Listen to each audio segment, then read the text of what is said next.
কাঁঠালের মতো না? কাঁঠাল, ছোট কাঁঠাল ভাঙ্গা দেখাই। এটা কি ফল আমার হাতে, তোমরা কি বলতে পারো? যদি এই ফলের নাম জানো তাহলে আমাকে কমেন্ট করে জানাও। বিসমিল্লাহির রাহমানির রাহিম।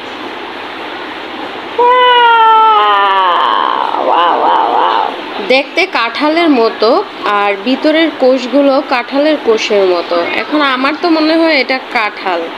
এখন তোমরা একটু বলো প্লিজ, এটা কি কাঁঠাল নাকি অন্য কোনো ফল? তবে এই কোষগুলা টক মিষ্টি, আমার কাছে একটু দেওয়ার মতো টেস্ট লাগতেছে। খাইতে কেমন জানি না। বিসমিল্লাহির রাহমানির রাহিম। টক মিষ্টি, দেওয়া, এটা দেওয়ার মতো, পুরা দেওয়া, টক মিষ্টি। সবই আসে, খাও।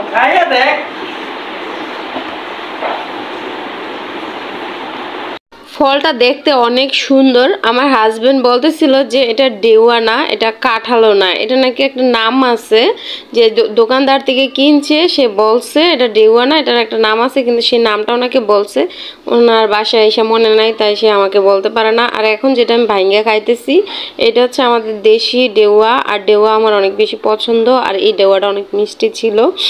আর এটা হচ্ছে কলা, তো কলাগুলো একটু টাইট, মানে পাকা কলা কিন্তু হালকা একটু টাইট, শক্ত শক্ত। এখন আমি দাঁত দিয়ে ছুইলা কলাটা খাইতেছি, মিষ্টি মাশাআল্লাহ। আর এটা হচ্ছে পেয়ারা, পেয়ারা আমার অনেক বেশি প্রিয়। বিসমিল্লাহ করে পেয়ারাটা কামড় দিলাম, পেয়ারাটা অনেক বেশি মিষ্টি, আর পেয়ারা খেতে আমার অনেক বেশি ভালো লাগে, লবণ মরিচ দিয়ে আরো বেশি ভালো লাগে। এই মুহূর্তে আমার ভিডিওগুলো যারাই দেখছো প্লিজ তোমরা দয়া করে আমার পেজটাকে ফলো দিয়ে লাইক দিয়ে ভিডিওটা শেয়ার করে দিবা।